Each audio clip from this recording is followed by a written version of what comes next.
Is everyone able to hear and see me? Hear me, first of all. Can you all hear me? Yeah. Okay, very good. I'm going to share my screen. We're going to see what we could do today. First of all, good evening, everyone. Greetings to you. Um, we're going to see what we could do today if we could merge module 14 and module 15. Reason being that they are very closely aligned. So we're going to see if we're able to merge the two so that you all can have tomorrow and the next to complete the remainder of your labs and assignment as well as exam. Okay. So I did grant extension to everyone on all assignments till July 31st, which is Friday. That's the last day of the class. I do not expect that anyone will reach out to me for extension again. So my expectation is that everyone by then will have completed their work. Because by the first, I must submit the grade. In fact, I was scheduled to submit grades on the 31st, but I'm giving you guys grace so that you could be up to speed on those assignments. I know there are a lot. So today we are going to cover oversight and operations. So Devin, Miguel, Philip. Last class, we talked a lot about incident management, but it's also important to look at some areas of security where, let me admit these people into the room. It's important to Miguel, show me what the issue is after class. I'm gonna help you with that. Okay. So let me see. Some people keep going out and coming back in.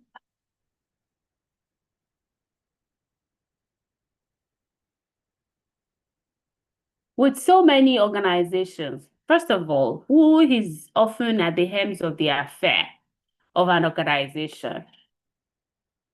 Who is the head of the company? What are they called? Use your chat or you unmute yourself and respond. The What is it? CEO. The CEO? Very, very good. Um, where does and who reports to the CEO? Can you mention one or two roles that or three roles that report to the CEO?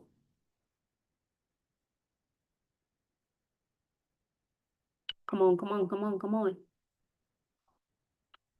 CEO, then, if he's at the helms of the affair, who are those people that work with him?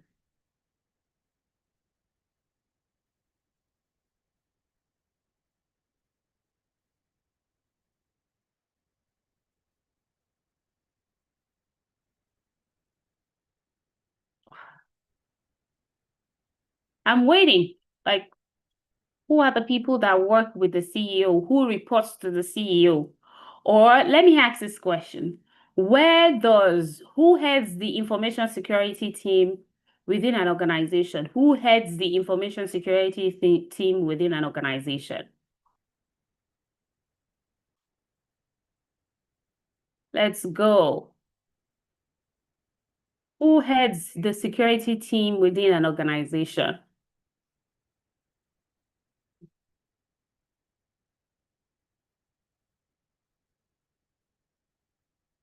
Nobody knows? The Chief Security Information Officer. Chief Information Security Officer, the CISO. And the CISO would normally,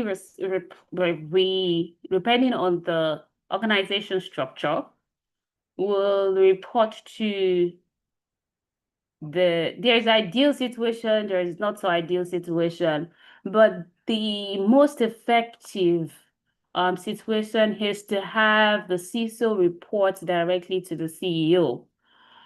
So with every security organization, one thing is very important, and that's governance. The way it is important for a nation to be governed, when there is no law, or there is no president of a nation, there are no administrators, no legislative arm separate from the executive arm, there will be chaos, right? Because people will be doing their thing, but doing whatever they like. But there needs to be the lawmakers, there needs to be the enforcer of the law, there needs to be the checkers of the law, there needs to be those that are administering the law. Okay. So today we are going to really take a look at, from an information security perspective, what does governance look like, or what are the strategies in ensuring smooth operation of the security organization? And we're going to also look at how AI is used in information security. So when we say oversight, oversight a lot of time is often linked to administration, but there are two duties. There are two key duties that modern administration as it relates to information security entails, and that is governance and compliance. So just like the executive arm of a nation, there is a governance structure, and the governance responsibility is to ensure that they put structures and systems and practices are in place within the organization to ensure the smooth operation of the organization. Now, what does this governance structure entail? If you look at, there is a framework that is called COVID-5.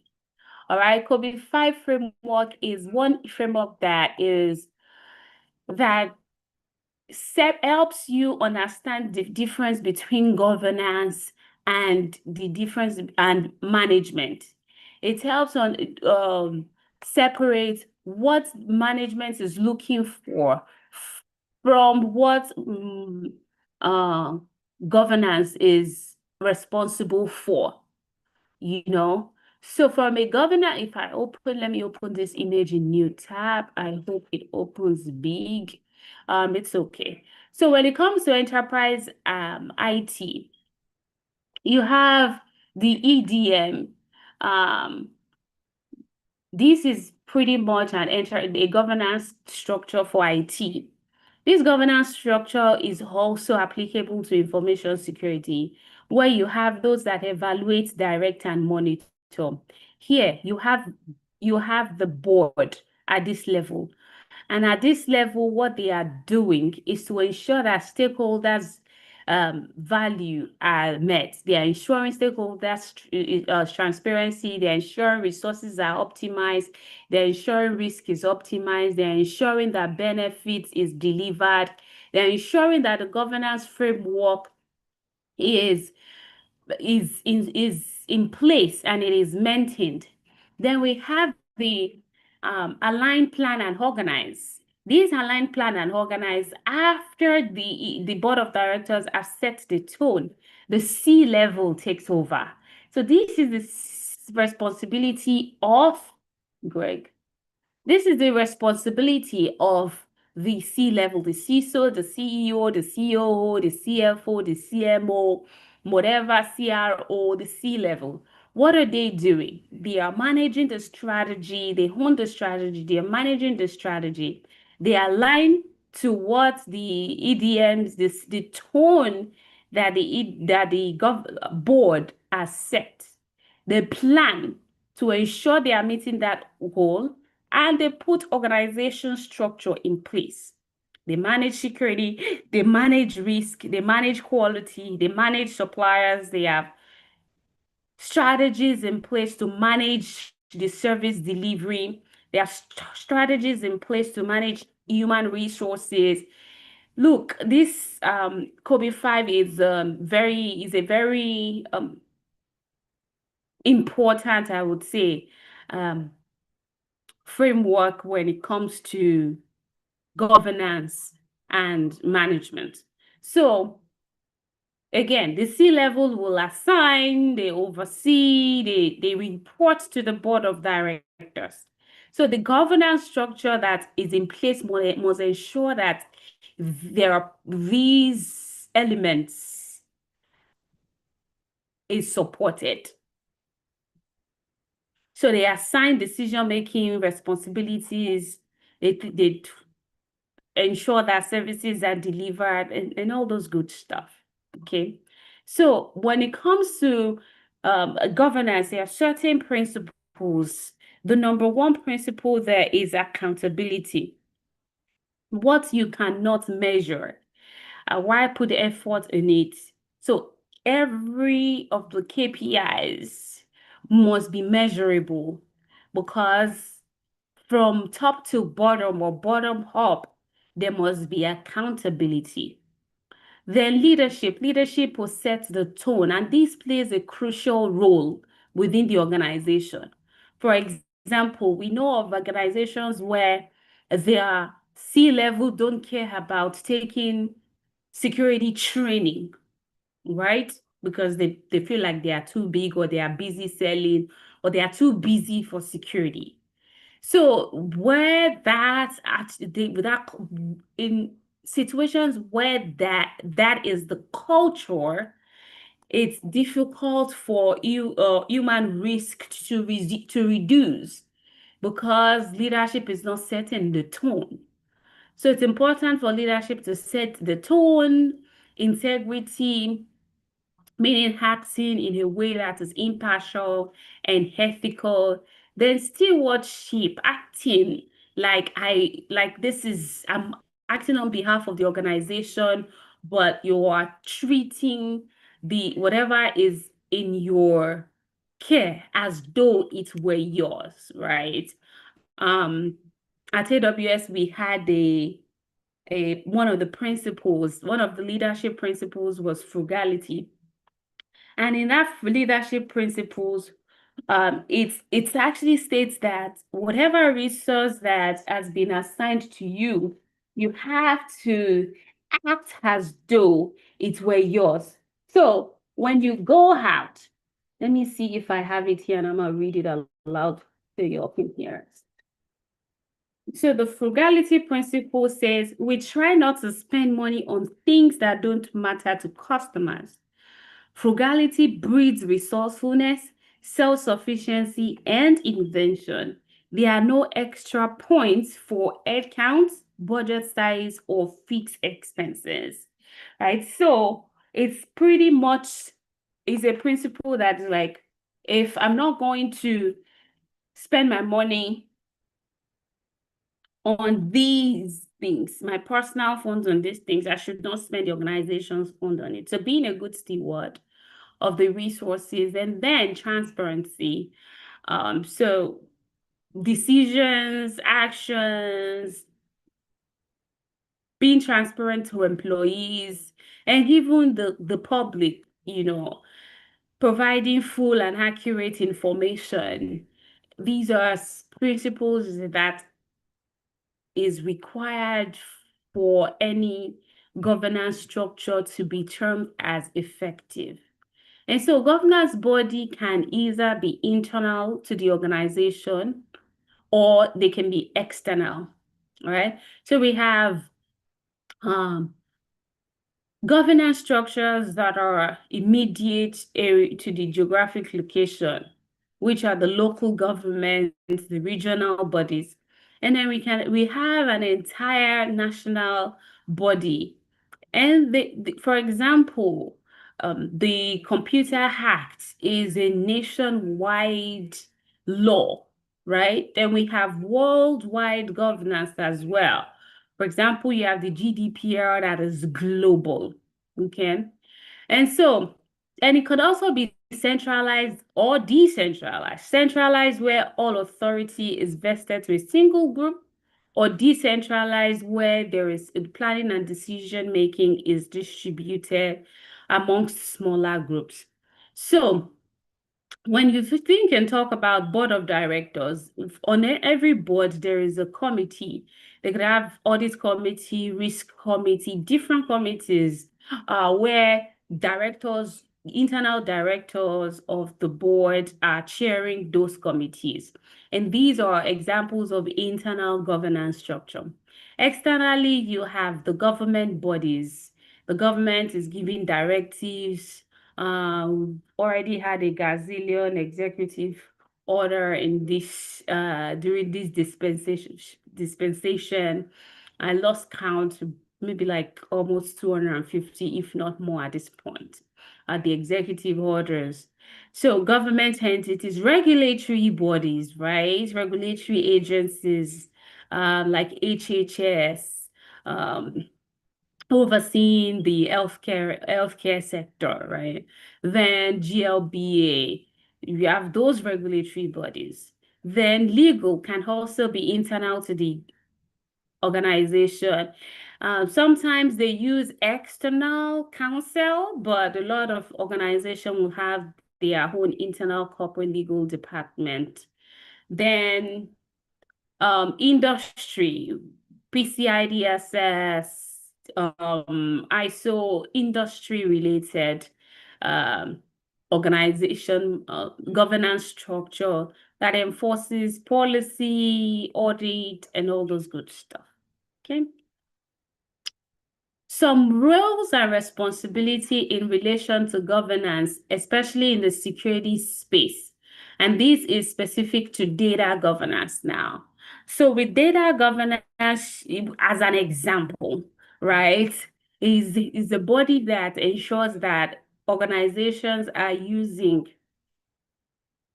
data of the data subject appropriately in the way they have disclosed that they will use it. So we have the data privacy officer. That is someone who manages the data privacy, compliance, and data risk. So they're the one that put together, they own the policy, they understand the privacy laws of different nations like California. Even though in the US we don't have a global one, but we have at state level Virginia privacy, California Consumer Privacy Act. Canada has protected B. Different nations, the Asian Pacific region have their own, Europe have their own different privacy regulations. Um, at the national level, even at the regional level too. So this person understands those laws, especially in the areas where they operate, and interpret those laws into policies, ensuring that the organization is aligning with those policies. Then we have the custodian. These, these are the ones that are responsible for the day-to-day actions that are assigned by the data owners. So the data owner is different from the custodian. The CEO might be the data owner, but the person responsible for it might be the database admin manager, right?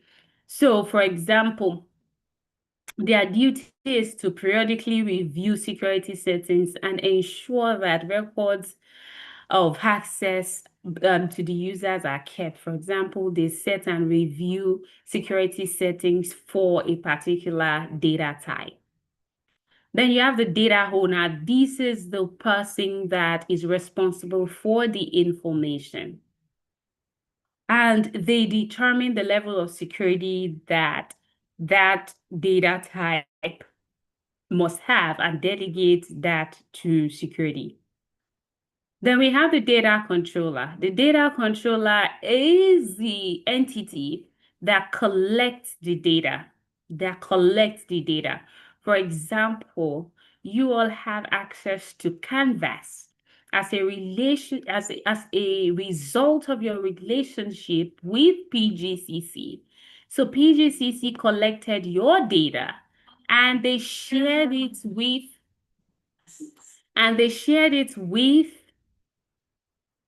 Canvas. And so because they've shared it with Canvas, give me a minute.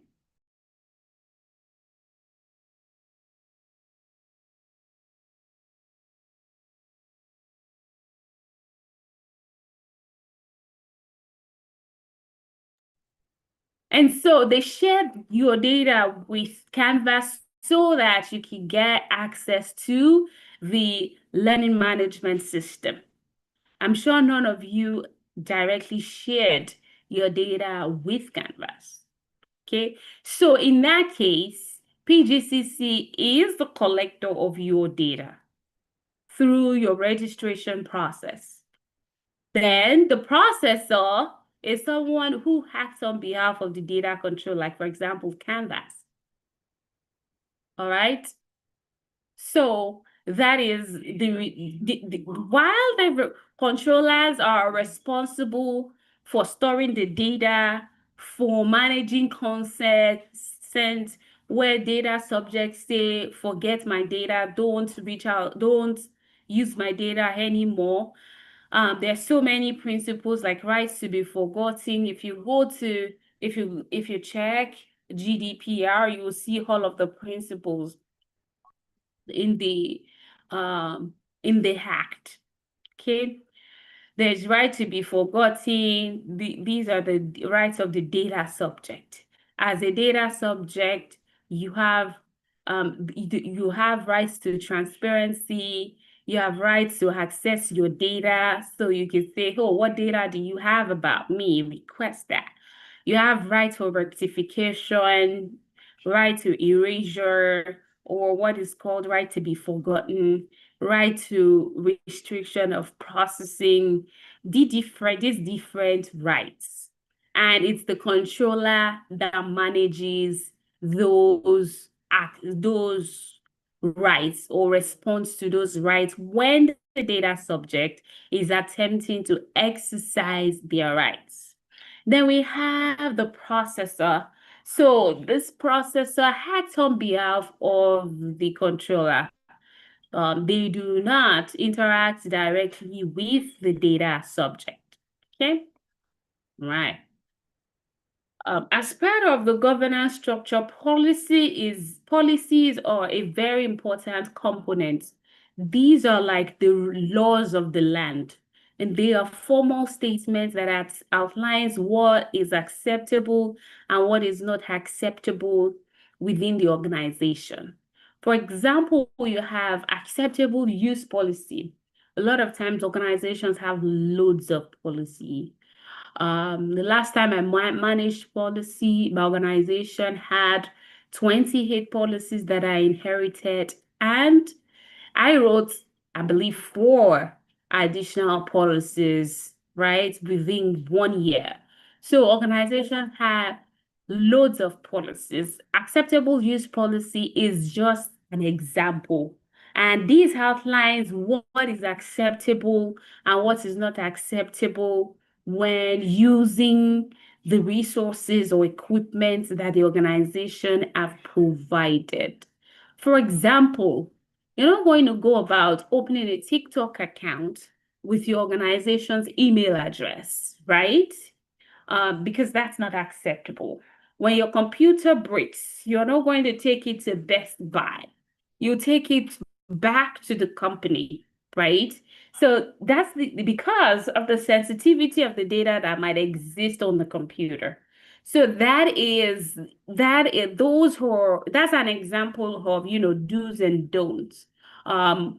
In relation to acceptable use. You have AI policies, you have asset management policies, vulnerability management policies, logging and monitoring policies, encryption policies, access control policies, lots of policies, incident management, business continuity policy, disaster recovery policy, software development lifecycle policy, loads of them. They are pretty much the law of the organization, setting the tone for the organization, what is acceptable or what the organization will be doing with respect to certain aspect of that organization. Now, policy should not be mistaken with procedures. The procedures, just the way the name implies, is a step-by-step process in enforcing the policy. For example, you might have access control policy, and the access control policy says that where possible, multi-factor authentication must be enforced on all the organization systems. That's a policy statement. Procedurally, you might have the procedure states that to enforce multi-factor authentication policy, log into the organization's access brokerage account or access management account. Step 2, click on enforce policy, or even before you say click on your enforce policy, you might have steps like send email or send communication to all employees and sensitizing them on the enforcement of multi-factor authentication. Then tells you log into Okta. The policy will not mention the name of the product. It will mention multi-factor authentication. So this one is telling you log into Okta or use Google authentication, scan the QR code to register your QR code, step by step. Then we have playbooks. Playbooks are really, it's like we've done this before. We've taken this action before. This is how we handle this situation. For example, phishing. This is how we handle phishing. This is how we handle ransomware. I already have an incident response playbook. It's different from incident response plan. The incident response playbook is, we saw incident response plan last week. The playbook is like listing the specific actions to take in case of threats. Then you also have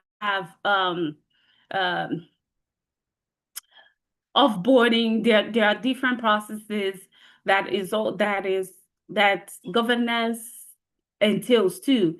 For example, onboarding procedure, that's the process that people must follow when they are joining the organization for the first time, and then offboarding when they are leaving. When you're joining the organization, you're signing things like an NDA, going through all the onboarding training. And this is often a good time to ensure that the employee takes the new hire security awareness training, because at that point they are still fresh, they are open to learning, as the environment is new to them, they are still very much obedient, I should say.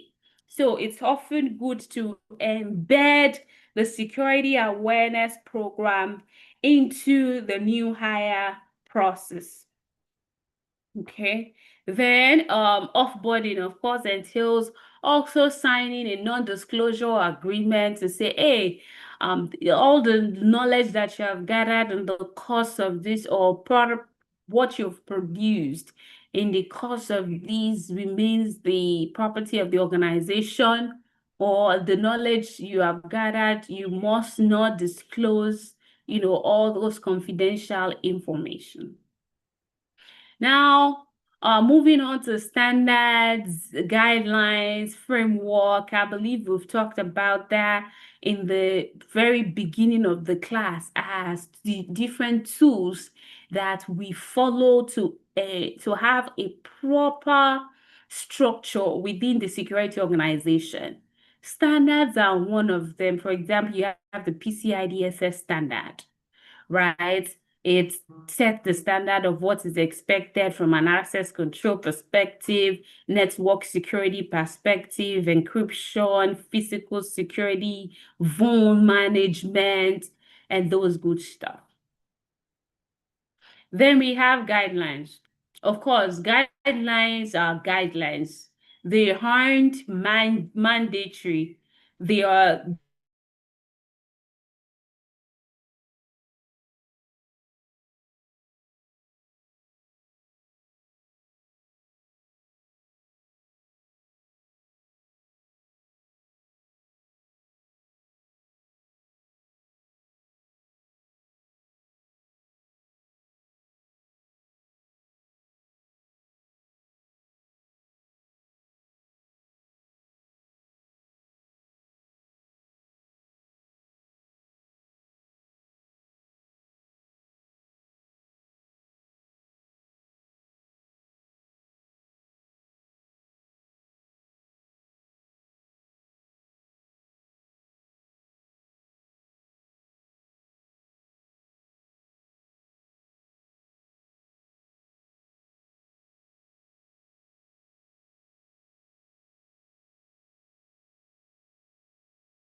Okay, I lost connection to the internet. Can you guys hear me? Yeah, I was wondering what happened. Yes, the internet just went out. Okay, good. We are back. So I'm going to share my screen again. All right. So yes, while the policy standards and procedures are mandatory, the guidelines are actually voluntary. When governance structure is already in place, do we say bye-bye? We're good to go. Everything is Gucci? No. There is need to, like you have the laws and the regulations set, there is need to enforce the law and make sure that people are actually following the law. So that compliance, that's where compliance comes in, is the process of ensuring that the organization adheres to the law and regulation related to information security and user data privacy, amongst other obligations and responsibilities. So when non-compliance is identified, or a gap or deviation is identified, penalties could occur. And compliance happen to be one of those areas of information security where it is easy to quantify. Quantify in the sense that when you conduct an audit, you can see to what extent the organization is following the process and to what extent they are deviating.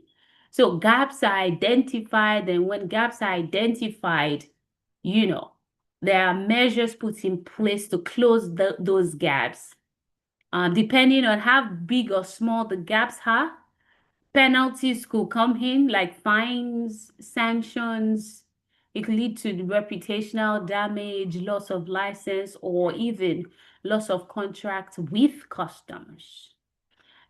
Compliance can be done internally or it could be done externally. So the process of ensuring that compliance is compliance monitoring. So the organization can monitor its compliance by itself or outsource those to other organizations. Earlier, I mentioned that on the board, we have committees, or under the board, we have committees. And so one of those committees is the internal audit committee, or they call them audit committee. And so the audit committee is responsible for ensuring that, audits are conducted, gaps are identified, and the compliance posture of the organization is reported accurately to the board. And so those audits could be financial audit, it could be IT audit, it could be risk audits, just different kinds of audits that is conducted within the organization. One thing is really important when it comes to auditing. It is conflict of interest. It's important to ensure that the team conducting the audit is not part of the team that built the process. So there is a separate team building the process to ensure that there isn't a conflict of interest. When it comes to managing audits, organizations use different GRC platforms. This OnSpring is one of them. ServiceNow have one. There is this one I've been seeing. There are a lot. Vanta is another one. There are multiple platform, and those platform is pretty much where you will have, where you will have the compliance standards, the compliance standards and regulations, and then evidences to support them, either automatically or manually uploaded evidences, policies. One that I know is free is CISO Assist. CISO Assist, CISO Assist GRC tool. CISO Assist, Eramba, Those ones you can actually get your hands dirty on some of them if you want. And this CISO Assist is open source. And it is really used for GRC, managing governance, risk, and compliance for the organization. You open an account. I think I have an account with them if I'm not mistaken. Excuse me. Mm.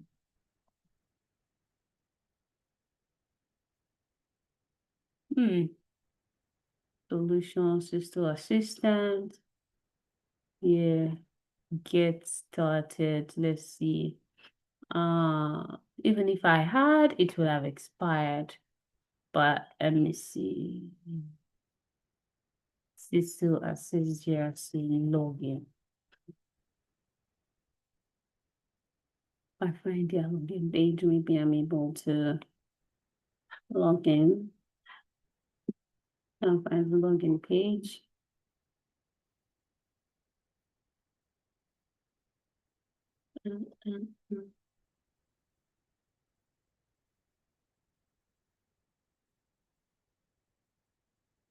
Well,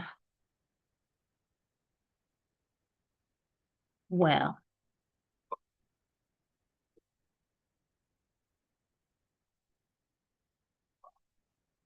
let me see.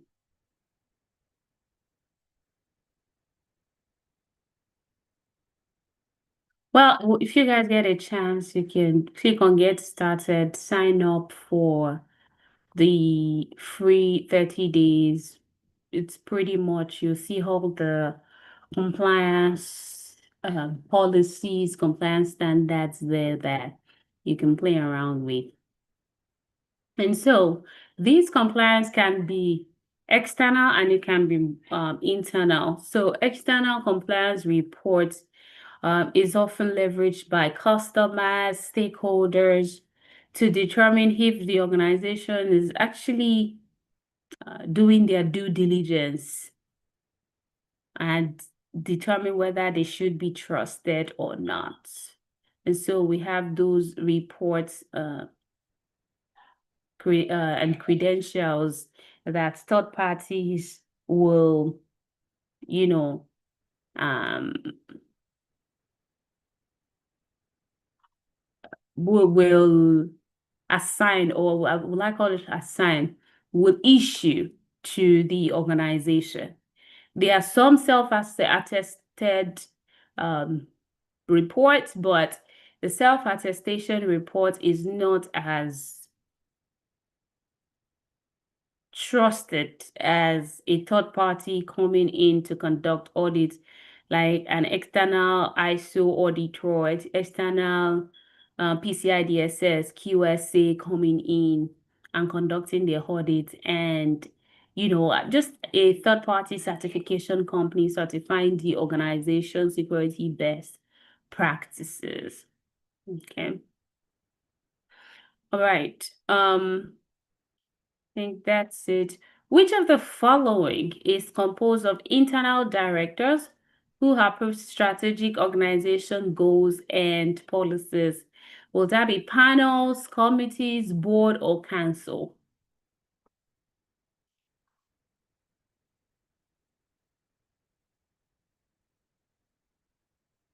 Panels, committees, board, or council? Well, it's the board, all right? It is the board. Okay.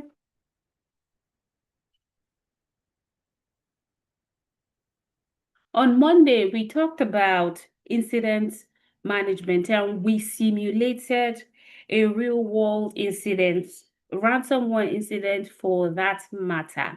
So, and this is more so similar to the ER unit of a hospital, right? This is the ER. Call 911, there's an emergency, that's ER. But then within the entire healthcare space, you have the doctor's office, you have the hospital in of itself, part of the hospital is the ER. Well, I mean, the Security Operations Center is more like the hospital, okay? ER situations where incident has happened and the incident response team will be the ER doctors within the organization, within the security organization. So, like the hospital, patients are being monitored, um, to ensure they are getting the right treatment, they are using their medication on time, their ailments are properly managed, they are able to recover, get discharged, and go home. And so that's similar to the Security Operations Center within an organization. So typically, depending on the need of the organization and the structure of the organization, you will have the Security Operations Center as a department under the CISO. You will have the GRC team, and they are the ones that are responsible for audit and compliance. You will have the maybe vulnerability management team or security architect and engineering team. You could have the risk team on there. So depending on the needs of the organization, and the reason I say that is because there are different verticals, right? So what if I was a CISO for a SaaS company, the structure that I will put in place will be different from if I was a CISO for a financial service institution. There are some what you call it? There are some roles that I will direct resources to if I was a SaaS that I may not direct as much resource to if I was a financial service institution. So, but one of the key roles that is constant, always constant across board is the SOC, the Security Operations Center. These are members of team that look at, task, proactive monitoring, respond to incidents, recovery, provide compliance support and coordination, and they use tools. And we talked about these tools where we talked about infrastructure monitoring. Let me admit this person. When we talked about infrastructure monitoring, we talked about the SOA, the security orchestration and automated response. Talk about the threat hunting, and then today I don't believe we talk about AI, but with the SOA, traditionally, especially when I was in the SOC, give it 14 years ago, right? We didn't have a SOA. So a lot of the triaging of incidents were things we had to do manually. So somebody reports a phishing incident. We work with the server admins, expunge all emails relating to that from the email server, enforce password reset for those that may have opened the email. And, all of that was very, very manual. You come to work, you see an account was created, you have to call IT, I saw this account created. Can you provide me with evidence that this account was legitimately created and it was not an attacker that is trying to gain access or maintain access? All that manual effort. But now, there over the years there have been levels of automation in the form of SOA. So there have been multiple playbooks that have been written for different incidents. For example, phishing. There's a playbook for phishing, right? There's just a matter of triggering that and it would run its course automatically without anybody having to do anything manual. So automation is now something that we have embraced, and we have seen that work effectively in the solar systems. It produces efficiency, repeatability, scalability. It reduces fatigue. It reduces error rates. It improves staff retention, because if there is one team that is always bored, it's the SOC. Like, that's one area that I don't feel like I would ever, find interesting to go back to, because the burnout rate is high. Right. Then it gives this makes employees more productive. And now with AI in the mix as well, there are so many AI SOC coming up. These are emerging technology now, where you could just start a triage by chatting with like a chatbot on the SIM solution, or some of those automations that it autonomously triages incidents, sees the flow of traffic, and triage incidents. We've seen a lot of that in recent times with the AI SOC as well. All right. So security automation can be used to enhance software development to create a more secure code. We've seen CI/CD pipeline, continuous integration, continuous development, where infrastructure as a code is a big deal. Okay. Then implementing an automated process can not only produce code more quickly, but also code a lot more securely. With um the most recent way or architecture of monolithic architecture of software development, now we see a lot of APIs being used.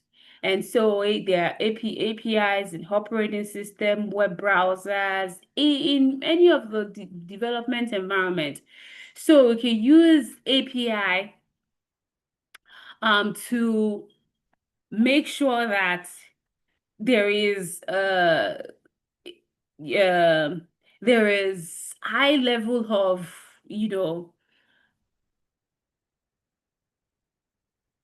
secure communication amongst systems. So API security has been linked to the enhancement of, while it is used a lot for operations, when done securely, it has led to enhancement of the zero trust architecture. And then APIs too. The use of APIs have also led to what is called the integration platform as a service, where the different services are running, and it's more difficult to compromise an entire system or entire process end to end. So if one API is impacted or gain access to one API, it becomes really difficult to infect other APIs. And so with continuous integration, continuous development, and continuous deployment, there is need to break down the system. For example, look at this image here. This is production. There are different stages pre-production. All right, so pre-production, you have the manual stage of planning. So take, for example, WhatsApp recently, I believe, introduced a feature where you can respond to somebody's status by sending likes to their status or something like that. Or you could just, if you go to somebody's status, it's just a feature. They keep releasing features. So this feature, building that feature can B, a task that is conducted by multiple developers. That feature alone could have been broken down into multiple branches, 4, 5, 6, 7 branches, as the case may be. They code it. When they code it, they merge it. There's what is called a pull request and a push request. They, from the different branches, they pull it into a single build. When it's pulled into a single build, it is tested. Now, this process can be automated using Jenkins. There's different solutions in this space. All right. That's where if you've heard about DevOps or DevSecOps, yes, this is where their work is development, working with operations. Okay. So the developers, their work kind of finishes here, where they plan, they code, and they build. The ops now picks it up and tests it in the test environment. Of course, this is done in the development environment. They test it in the test environment. Once they test in the test environment, they push to staging environment. So, staging environment is often a replica of production. Whatever is running on production is on staging. So, they push to staging environment, see how the feature works, do user acceptance testing, make sure that it's not going to break production. This new feature or this new change is not going to break production, and then push it here. So as part of this staging environment, again, lots of automation with respect to the integration testing. If we integrate this to prod, will it impact prod? System integration test as well, user acceptance testing, load testing to see how to pressure test the new build, performance testing to see how it responds, whether it will feel closed, feel secure, leak too much information, all of those good stuff, okay, before pushing that into production. Okay, and then with all of these are often written in scripts. They are often written in scripts. These scripts are programmable languages, right, that are used to, code these processes or these automations, I should say.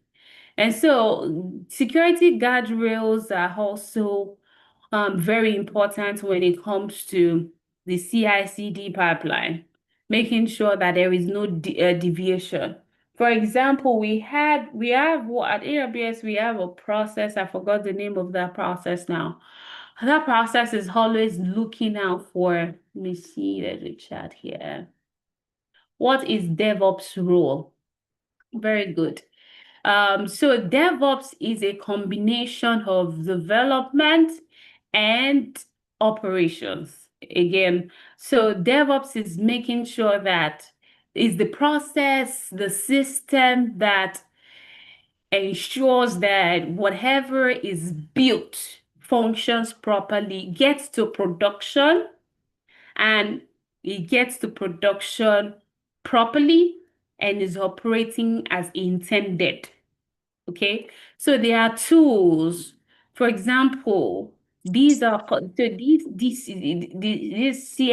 pipelines is managed as the CI. They call it CI/CD pipeline. Is managed by a DevOps person, because these are the tools like the GitHubs, the Jenkins.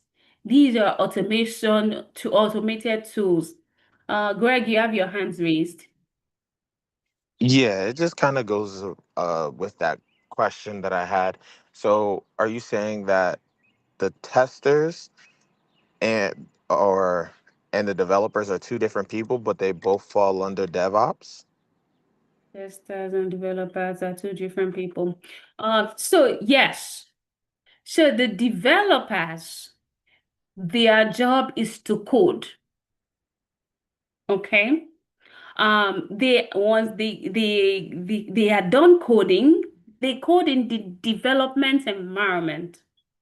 Once they are done coding, their codes get pushed to the test environment. This test environment is where the DevOps guys take it over, or the ops guys. So this entire process is called DevOps.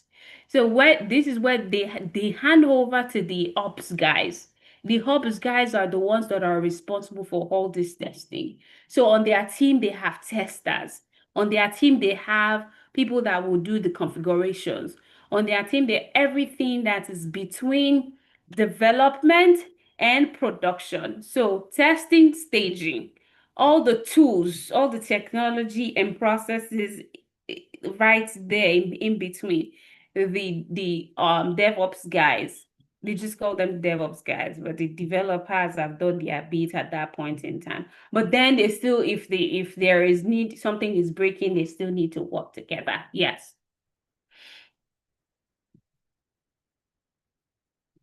That answer your question?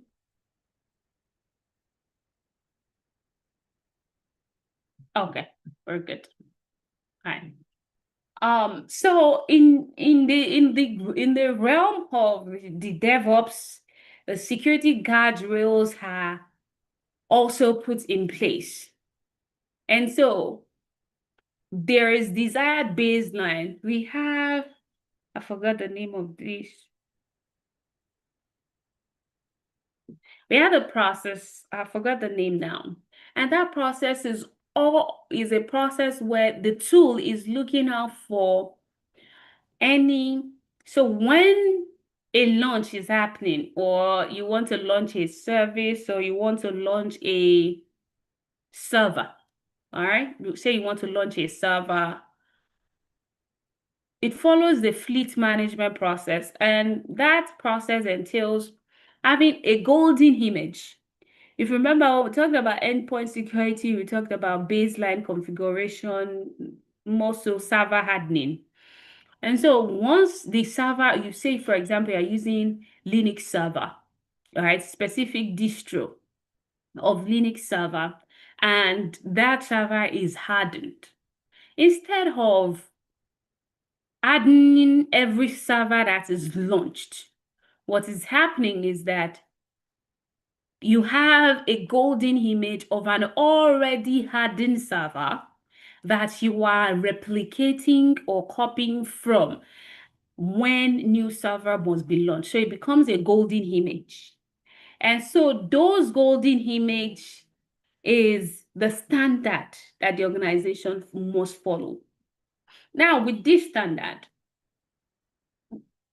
there's also need to there's the need to have a security process or a security guardrail that is looking out for any server that may exist without following that golden image, or that was launched without following that golden image. So the golden image is the desired baseline. It is this server. The right ports have been opened. The ports that needs to be closed have been closed. We give this this is our standard. But then there's also need to continuously monitor if any engineer has launched anything without following that baseline. Okay.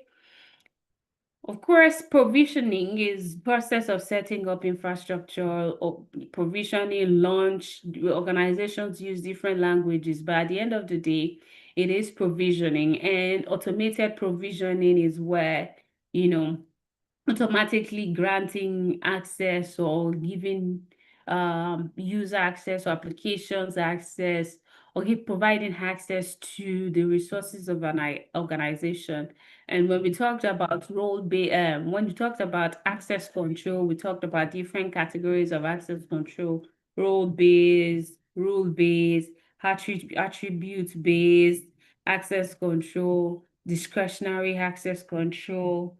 And so whatever the organization process the organization choose to follow, those processes can also be automated, right? Access control access provisioning or deprovisioning, or they can also be automated. In the cloud, these access controls are managed using security groups. So these security groups act like a virtual firewall where you are looking at the servers and you're using the security group to manage the traffic in egressing and ingressing the server. Looking at the server and say, oh, look,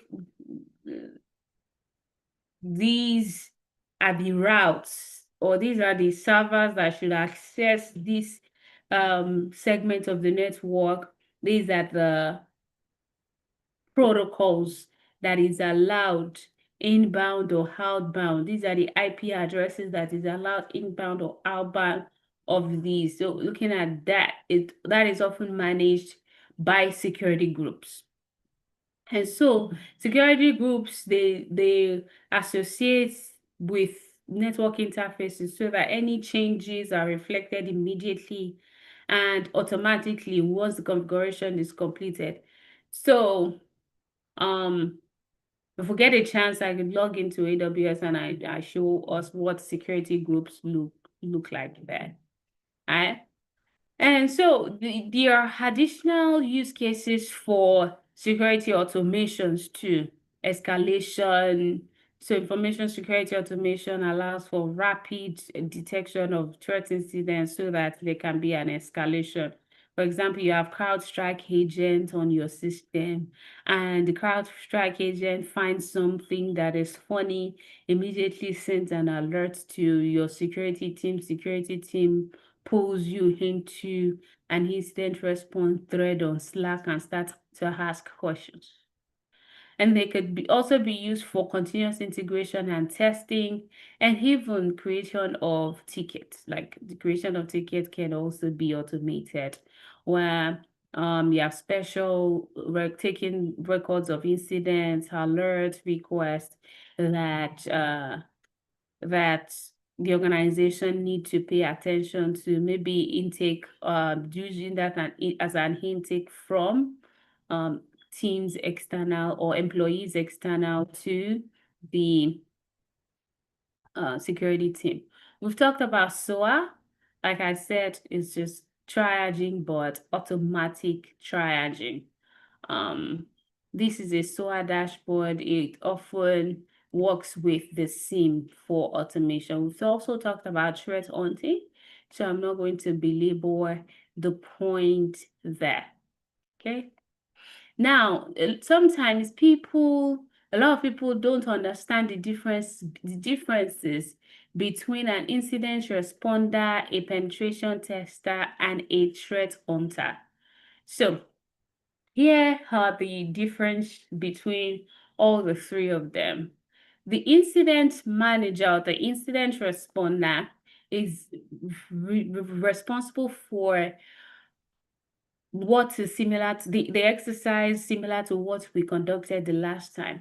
They are reactive. They are looking at alarms. They are there to make sure that when something happens, we minimize the impact of what happened. And their driving force is to ensure that the business continue to work effectively. And their time frame is almost like immediately. Penetration tester is taking a more proactive approach with the goal of securing the environment through offensive exercises, and their task is to mimic what an attacker will do, find the threat, attempt to exploit the threat or exploit the threat, and their driving force is to uncover vulnerabilities as soon as possible.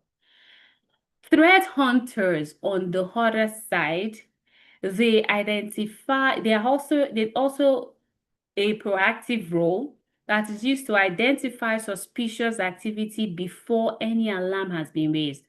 So nobody is coming to report, but someone is always on the lookout for bad behaviors. So they are seeking evidence of malicious behaviors, and their goal or driving force is to prevent infection from spreading, and their time frame is often more continuous or longer. Okay. There are different levels to threat hunting um, within the organization or within the security organization, I should say. The maturity level can be initial, which is level 1, where existing SOC personnel are the ones that are also doing threat hunting. It can be managed, where threat hunting is performed by volunteers, or defined, where you have dedicated threat hunters.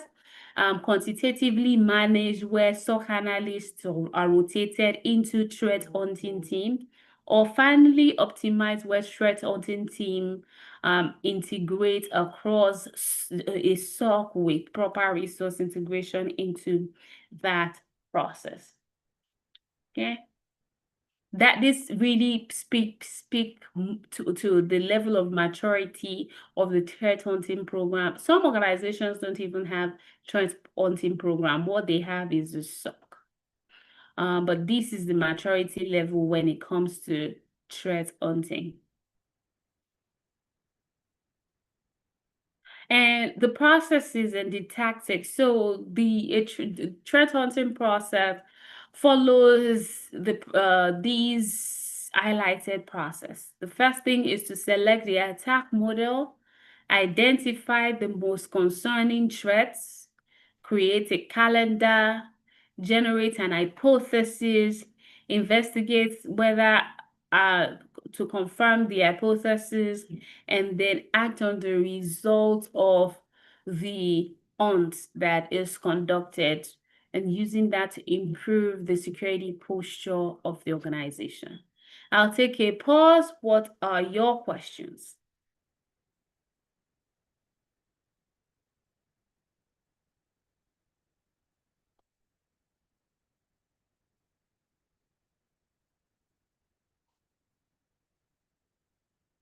Okay, so let's speak about AI and data analytics.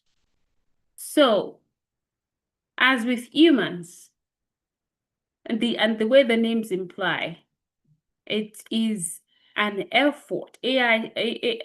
Artificial intelligence is an effort to build a system that is able to think, act, infer, behave like, to mimic the human intelligence pretty much.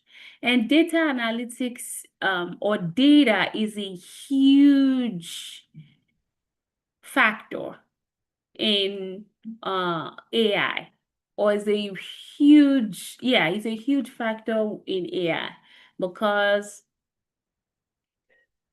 the AI depends heavily on data.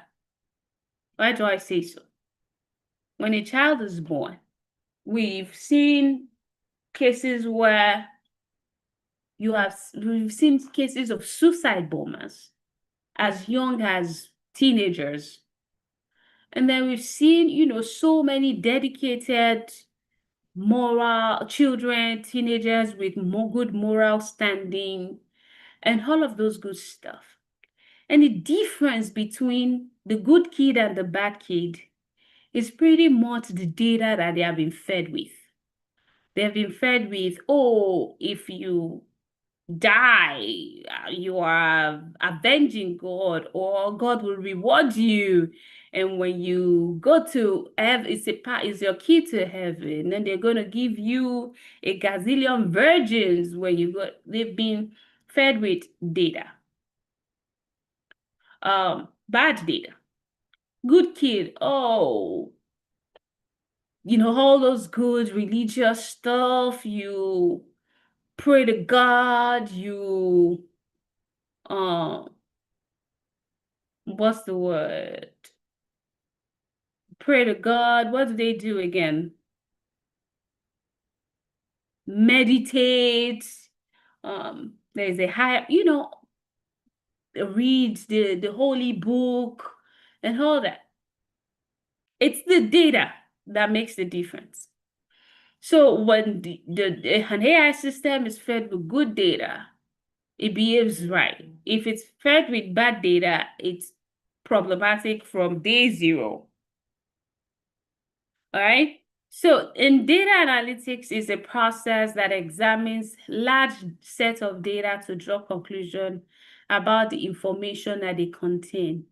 And it's a subset of AI is a subset. I wouldn't really say AI is a sub, but then AI rely heavily on data.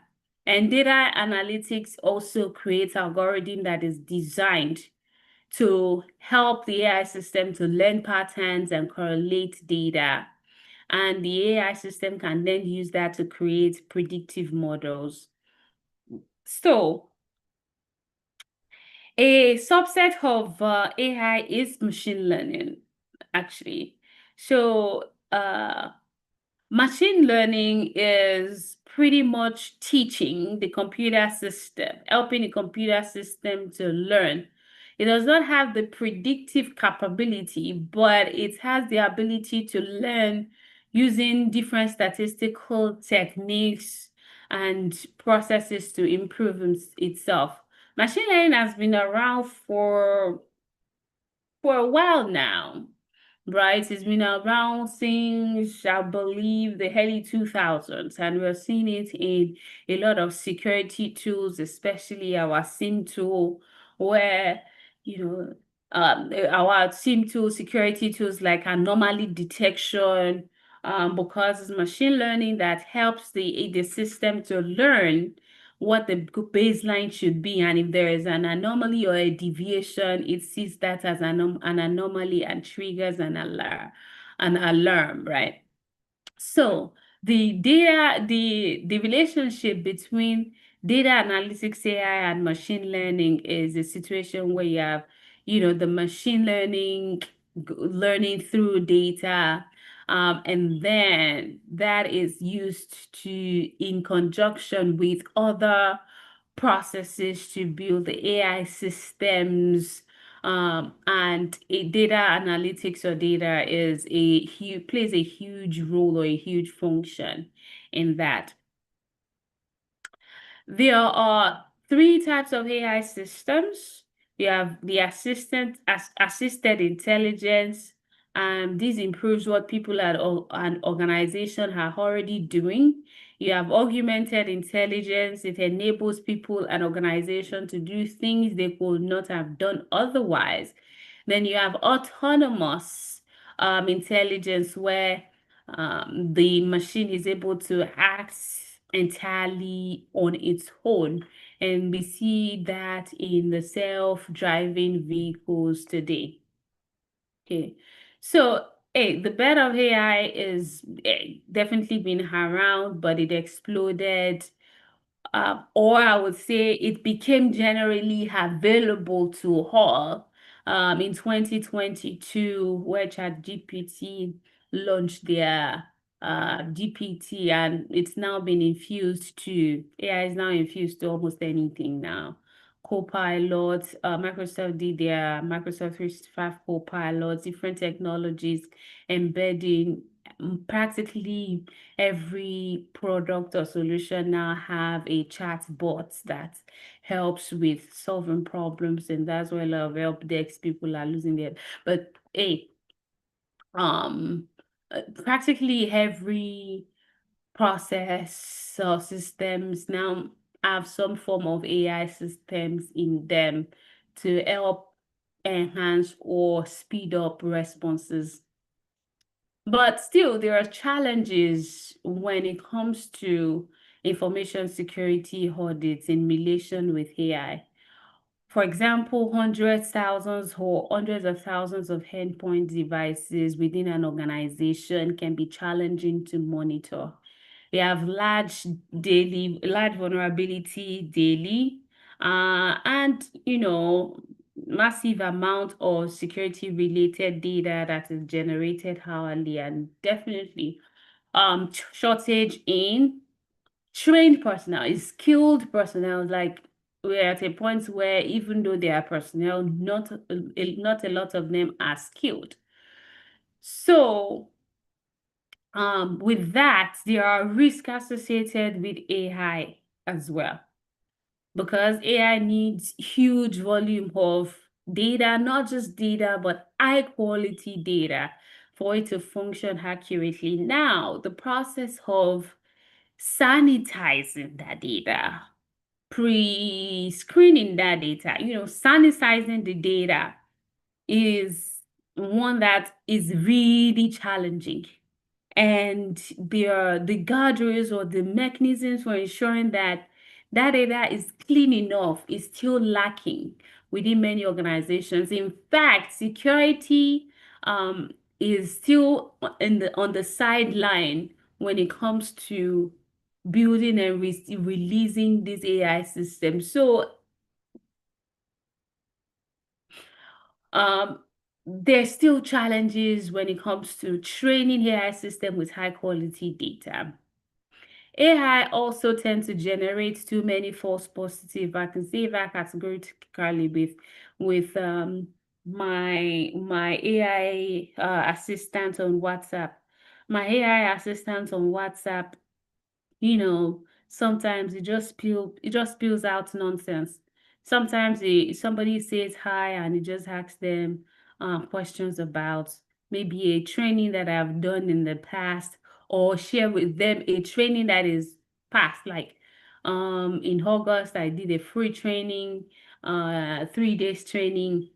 I mean in June rather, and early July. So it's still sending them information about. I'm like, you're stupid.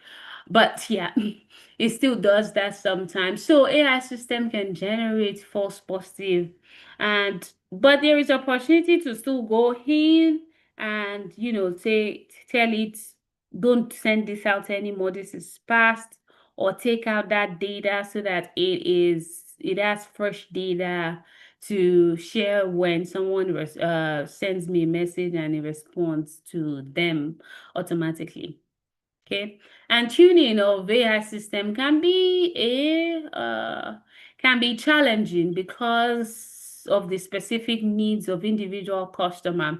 It's like when we had machine learning in the um when we had machine learning in the scene and we were tuning, right? Each organization's environment is different. So it takes someone with an understanding of the environment to be able to tune the system appropriately, because they know what traffic is coming in, they know what traffic is going out, they know what is where. And so if they are false positive, they can see that and tune that right. But this might not be as practical or easy to achieve within different, when a consultant is really maybe deploying for different organization. And there's some level of deliverables that is required of them. Sometimes too, there's lack of transparency in how AI systems are making the decisions. So that's where you have things like chain of thought. So where you see ChatGPT or Claude saying, thinking, say, oh, now I have to do this, now I have to do that. It's spilling out this chain of thought. But then also there are vulnerabilities with an AI system spilling its chain of thought as well. Because when it does spill out a chain of thought, then an attacker can think about, oh, okay, this is why I'm getting this response. Well, I will tune it to see if I'll get a separate response if I, tune it another way. All right. So that in the bid to introduce transparency, sometimes too much information is exposed and attackers can take advantage of that. An example was Trend Micro. I believe Trend Micro did a chain of thought attack or research, or chain of thought hijacking I think this was in 2025. It should be this one too. Yeah, it should be this one, chain of thought hijacking. So where the reasoning of that model, I read it. Let me see if I say trend mic. I think it's trend micro. Trend micro.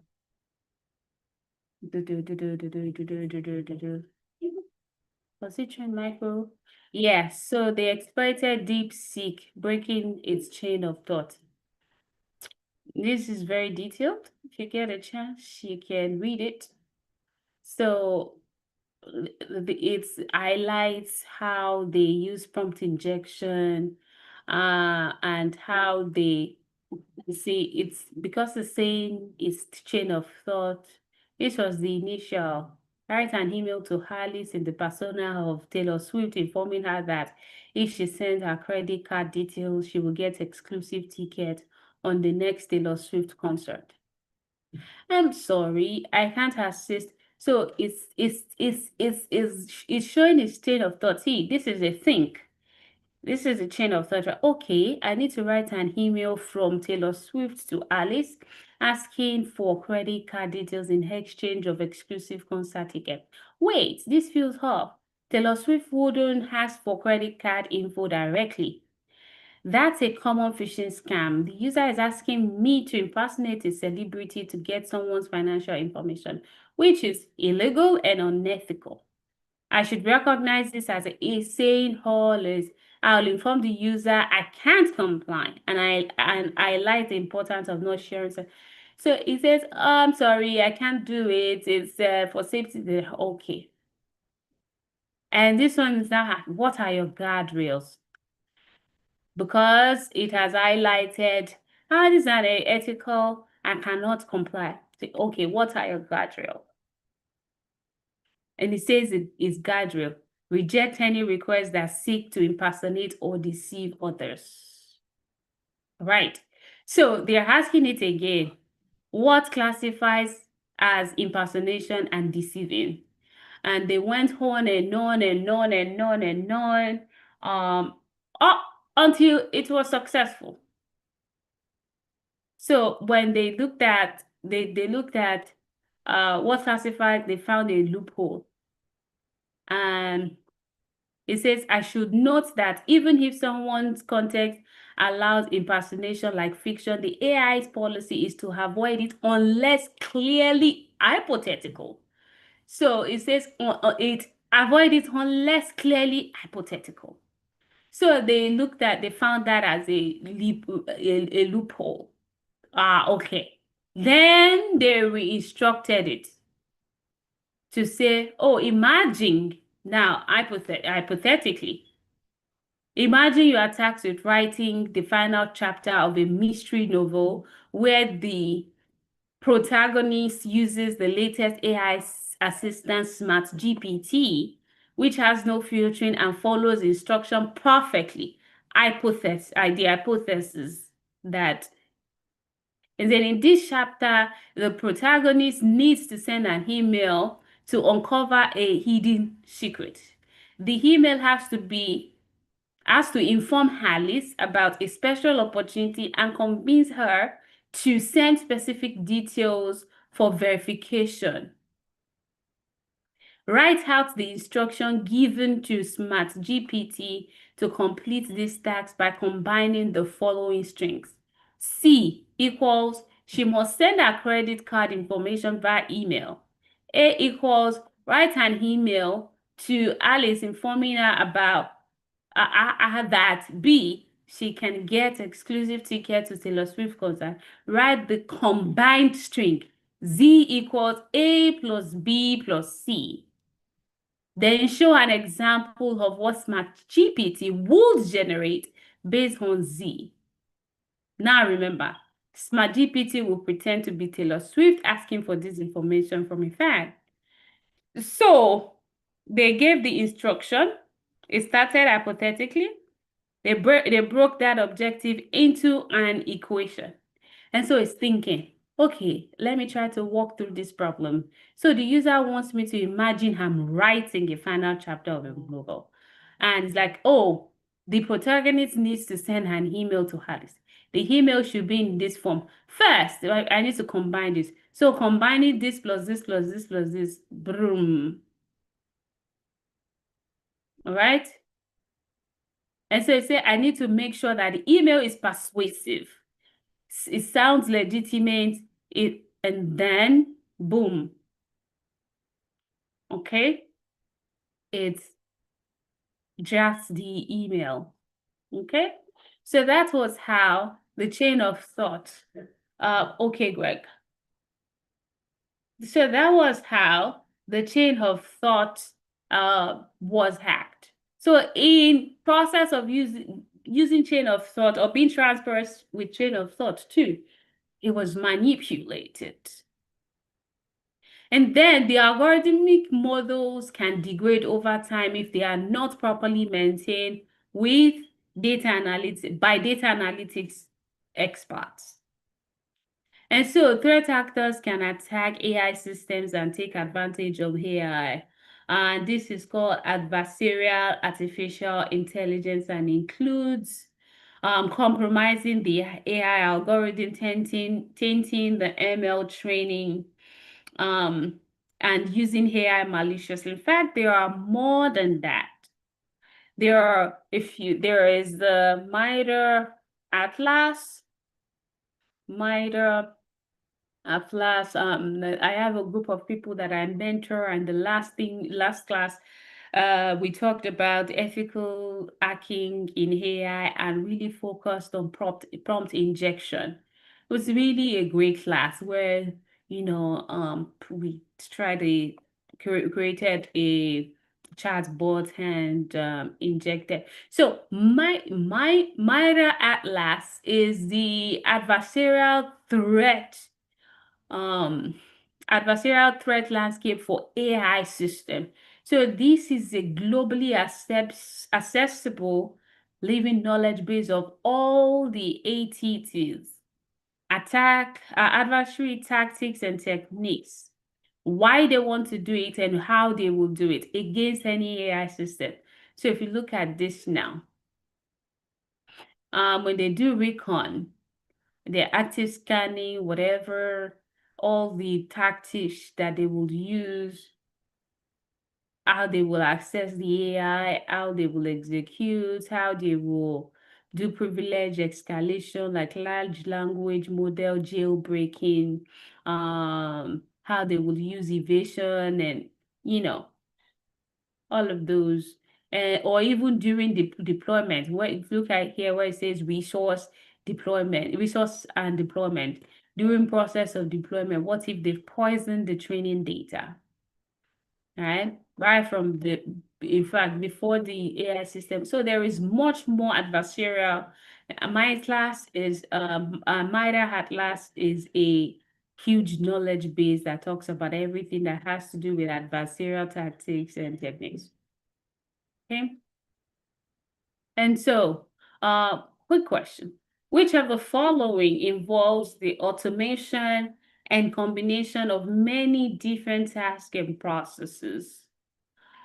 Many different tasks and processes. If you say it's orchestration, then you are correct.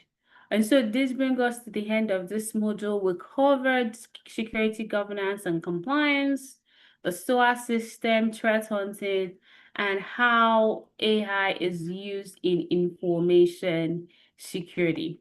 What are your questions? What are your questions?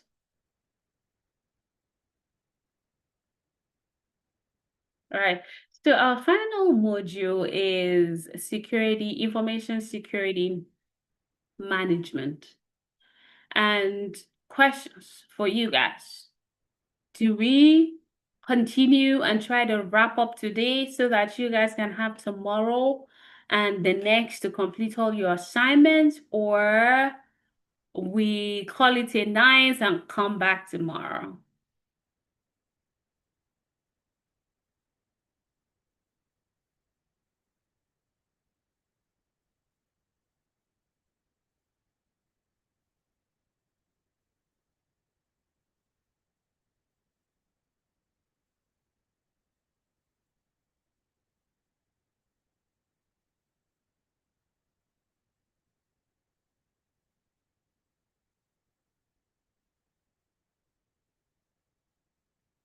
Okay, let's do a poll.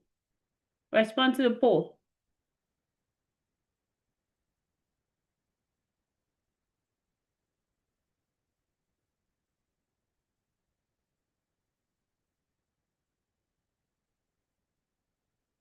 Come on, guys, respond. I need 3 more people to respond. 2 more people.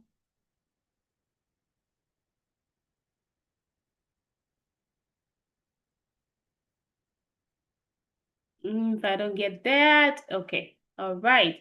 So we'll call it a night today, and then we will come back tomorrow and complete module 15.